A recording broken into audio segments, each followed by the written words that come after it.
उन्होंने ये कहा जो खापे जो कहेंगी वो मैं निभाऊंगा, चाहे वो सर कटवाने के लिए बोले कि या तो 10 दिन के अंदर ये प्रतिनिधि मंडल भेज के बात करे। सेंट्रल गवर्नमेंट को सीधी चेतावनी है। उस दिन जिस दिन 15 तारीख को एक कमेटी गई, उस दिन गुरनाम चढ़ूनी जी थे।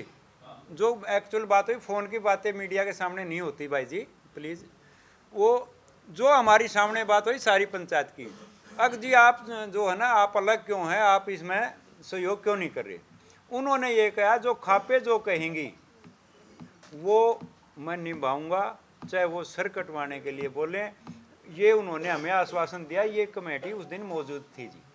ये नहीं, चढ़ूनी गुरनाम सिंह चढ़ूनी जी ने बोला जी, ये बोला। वो उसी दिन मुलाकात उन्हीं से थी, लेकिन पंचायत रखने के बाद जैसे प्रेस कॉन्फ्रेंस रखते हैं आप, वैसे हम महापंचायत रखते हैं। उससे पहले हम 10 दिन का जो टाइम दिया है, उसके दौरान हम सबसे बात करके और बुलाएंगे जी।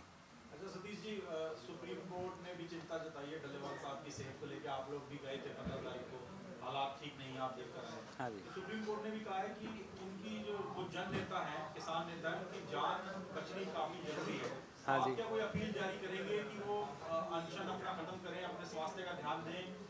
सरकार से लड़ाई तो जारी रहेगी, लेकिन उनके स्वास्थ्य को उनको बचाना इस वक्त बेहद जरूरी है। बिल्कुल इसी का ये हमारी नैतिक कर्तव्य भी था खापों का, ये कमेटी का। ये 11 सदस्यीय कमेटी गई थी सर, उन्होंने ये जवाब दिया था डल्लेवाल जी ने खुद है, अक मेरी जान कीमती इतनी नहीं है जितनी 7 लाख किसानों ने एमएसपी ना मिलने के कारण रिक्वेस्ट करके आ चुके हैं। 15 तारीख को हम सब गए थे सर। उन्हीं की हालत को देखते हुए हम सरकार को चेता देना चाहते हैं कि या तो 10 दिन के अंदर ये प्रतिनिधि मंडल भेज के बात करे। सेंट्रल गवर्नमेंट को सीधी चेतावनी है कि या तो उनसे बात करे, नहीं तो अगर किसी प्रकार की अनहोनी होती है तो इसके लिए भारत सरकार जिम्मेवार होगी, क्योंकि अनशन कोई एक दिन का नहीं है। उनकी हालत आप लोगों ने भी मीडिया के माध्यम से पता है, नाजुक हालत है। सरकार से प्रार्थना और चेतावनी दोनों समझे आप, के प्रार्थना इसलिए कर रहे हैं कि वो राजा लोग हैं, चेतावनी इसलिए दे रहे हैं राजा वो कोई विरासत के नहीं हैं, ये चुने हुए राजा हैं। तो उनसे बार बार ये कहा जा रहा है कि अपना प्रतिनिधि मंडल लेके भेज के उनसे बात की जाए। अगर ये भारत सरकार डल्लेवाल जी के सेहत के प्रति चिंताजनक है तो इन मुद्दों पर बैठ के बातचीत करनी चाहिए कृषि मंत्री को। ये हमारी बात है जी आज की। सर, हरियाणा में जो फसल बिकी है जीरे की, किसी बार धान की, वो एमएसपी में बिकी या नहीं बिकी? नहीं बिकी जी, आज भी नहीं बिकी, अब की बार भी नहीं बिकी। ये क्या है कि ये दैया साहब बता रहे थे, किसी डेयरी पे जाओ जो जिन्नस होती है उस पे मीडिया वालों को बुलाओ और एक सरकार वाले को बुलाओ, एक हमको बुलाओ, किसान से पूछो भाई ये आपकी एमएसपी पे बिक रही है कि नहीं बिक रही है।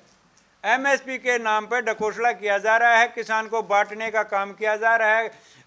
एक जो ये मांग है पूरे देश के किसान की मांग है, किसी पंजाब सूबे के किसान की मांग अकेले की नहीं है। ये हरियाणा, बिहार, यूपी, राजस्थान, मध्य प्रदेश, सारे देश के किसानों की सामूहिक मांग है, जो कि 2006 से लागू होनी चाहिए थी, 2024 तक नहीं लागू हुई। इसकी वजह से हमारे देश के किसान को 45 लाख करोड़ का कर्ज बढ़ गया है।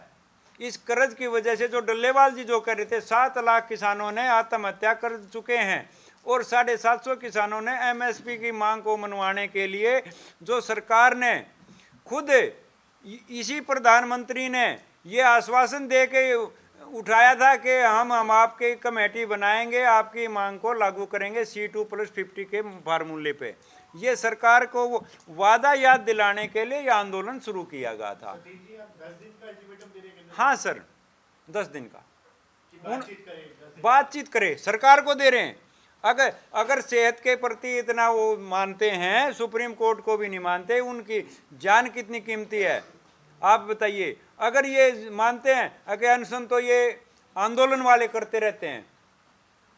एक कैबिनेट का मंत्री बैठ के तो दिखाए, एक दिन बैठे, 10 दिन बैठे। एक हमारे जो किसान आगू नेता हैं, बड़े ही धन्य हैं कि उन्होंने ये सरकार को चेताने के लिए किया है, कोई जिद नहीं है, कोई हठयोग नहीं है, सरकार को चेताने के लिए किया है। सरकार आज मान जाए, आज अनशन खोल देंगे।